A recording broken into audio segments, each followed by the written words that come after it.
Hi, this is James from Tabletop Gaming Guild, and today we're going to talk about the 2 to 4 player game Lost to Time. This is published by Cryo Nor Studio Inc. It takes about 10 to 15 minutes to play. We're going to go ahead down to the table. I'm going to give you a general overview of how the game plays, and then we're going to come back and give you my final thoughts.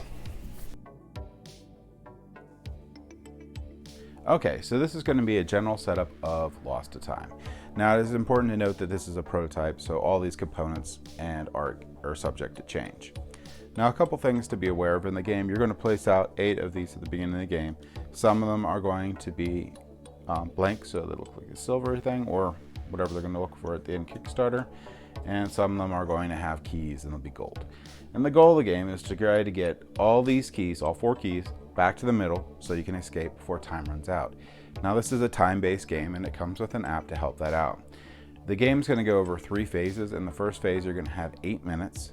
Second phase is a phase where you just reset everything you need to clean up, and you get a strategic planning phase where you can sit down and, as a team, decide what's the best way to win the game.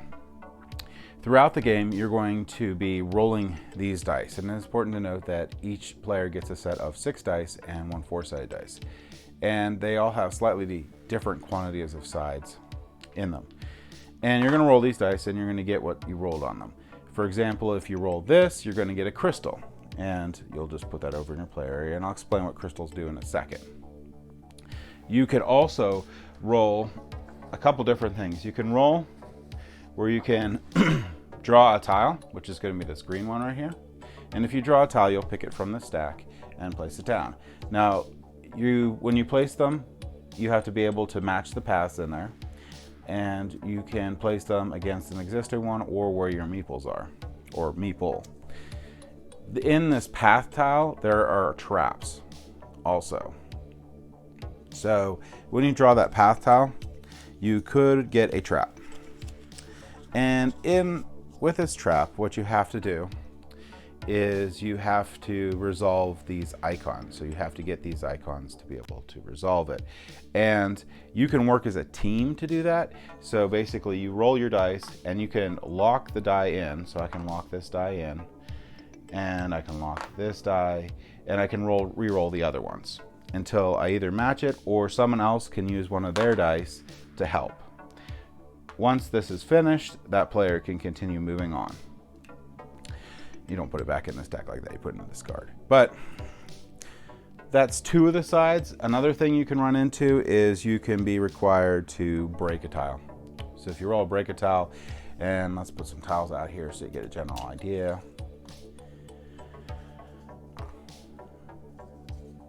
And over here, and we'll just say the group's over here.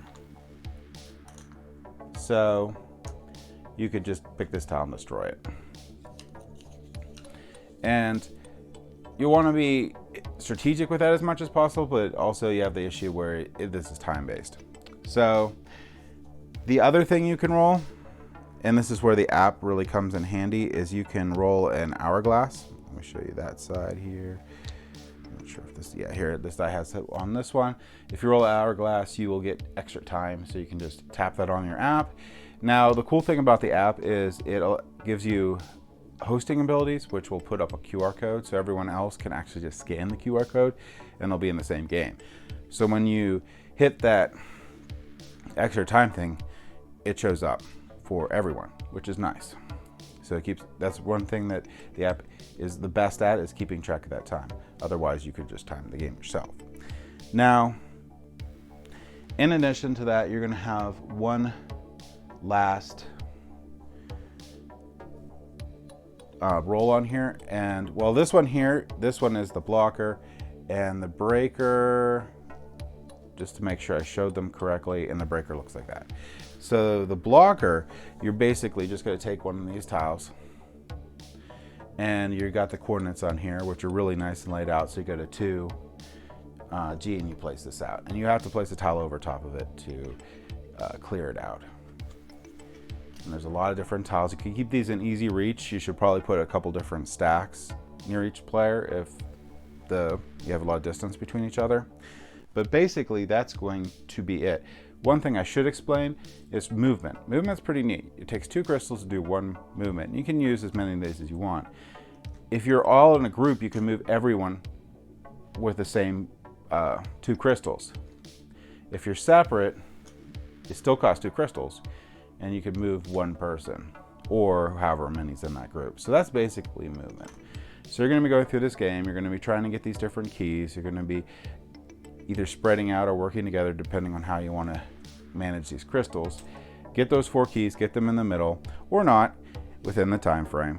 And that, in a nutshell, is the game Lost to Time. So let's go back up to the table here and I'll give you my final thoughts. All right, so that was Lost to Time. Now, Lost to Time is a very chaotic, fun game that takes very little time to play.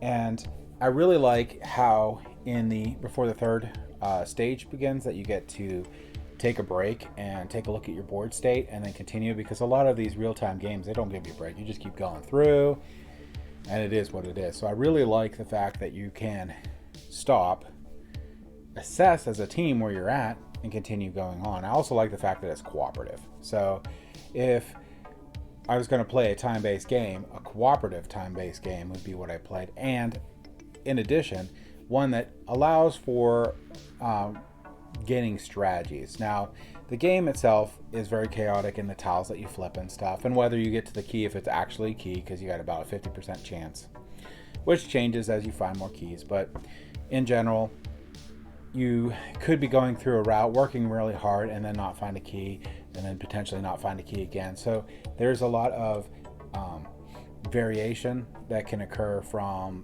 the board layout and what you flip. Also, depending on what you roll, depends on whether you get blocked in or not. So if you don't mind a little bit of chaos in your game, and you're looking for something that is just fun to play with your friends and family and very easy to teach, then Lost to Time might be the game for you. I also like the fact that the dice for each of the players have slightly different sides to them, or quantities of sides or whatever. So you have to do a lot of collaboration in the game, which I like a lot. And I like the fact that you can combine other people's dice to finish some of these traps and stuff. You have to be not just focusing on what you're doing, but you also have to focus on what everyone else needs to do. I like movement on there, where you can decide whether you're going to move as a group or you're going to split the party up. So there's a lot of strategy in that too, and what you want to do. So you do get additional bonus if you keep them together, because you can move them as a group for 2 instead of 1 for 2. So there's a lot to think about in this game, which is what I like. So it's not just a plain, hey, I'm just flipping over tiles as fast as I can and just mindlessly moving to different locations in the game. You actually have to work together to be able to beat this game. It also, because of all the variation and randomness in the game, every game is going to be different. So it's an experience. So if that is something that appeals to you, where you're just looking for a game that you can play very quickly, this can actually be a game that you play at the end of the game night. So when everyone's done with a big Euro or whatever, and you're like, well, we have a little time left, this would be a great game to take out. It'll get everyone re-energized. It's just fun. So for that, I do recommend Lost to Time, because of the fact that it's just pure fun. If you don't take it too seriously and you're just looking in, having a good time, this is a game that I would recommend. So that was our review of Lost to Time. I hope you enjoyed it. We have plenty of other reviews on the channel, so please check that out. And thank you for watching.